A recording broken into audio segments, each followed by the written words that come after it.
নমস্কার বন্ধুরা, আবার একটা রেসিপি নিয়ে চলে এসেছি আপনাদের সামনে। যদিও বা রেসিপিটা সবারই জানার, সামান্য একটা রেসিপি। তো আমি এখানে সাদা তেল, সরষের তেল মিলিয়ে নিয়েছিলাম, দিয়ে আমি এখানে আলুটা ভেজে নিলাম।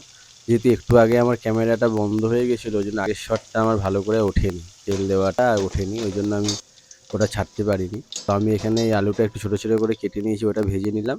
তারপরে আমি এখানে ছোটো ছোটো করে ভেন্ডি কুচি করে নিয়েছি। তো ভেন্ডিটাও আমি সেম একই রকমভাবে একটু ভেজে নেবো। তোমার রান্নার রেসিপিগুলো যদি আপনাদের ভালো লাগে, দয়া করে একটু লাইক করে দেবেন, সাবস্ক্রাইব করে দেবেন এবং অন্যকে দেখার জন্য একটু সুযোগ করে দেবেন। তো এখানে আমি ভেন্ডিটাও ওইভাবেই ভেজে নেবো। তো দেখুন, এখানে ভেন্ডিটা আমার ভাজা ভাজা হয়ে গেছে। একটু তেলটা বেশিই দিতে হয় ভেন্ডি আলু ভাজাতে। তো এখানে আমার এটা ভাজা হয়ে এসেছে। দেখুন, লাল লাল হয়ে গেছে এবং পুরো ছাড়া ছাড়া ভাজাটা হয়েছে। একদম যেন কাদা কাদা না হয়, তাহলে ভাজাটা খেতে ভালো লাগবে না।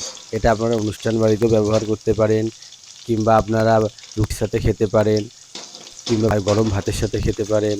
তো আমি নিরামিষ করেছি, এটাই কোনো রকম পেঁয়াজ দিইনি।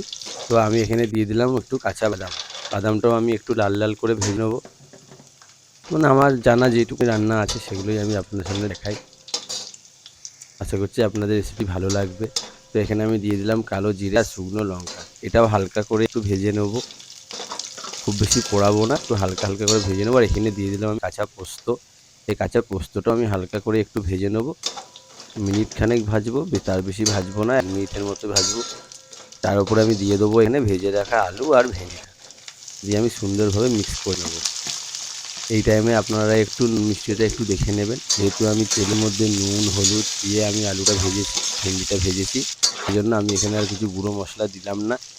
আপনারা আপনাদের প্রয়োজন মতো মশলাগুলো দিয়ে নেবেন। ধন্যবাদ, ভালো থাকবেন, সুস্থ থাকবেন।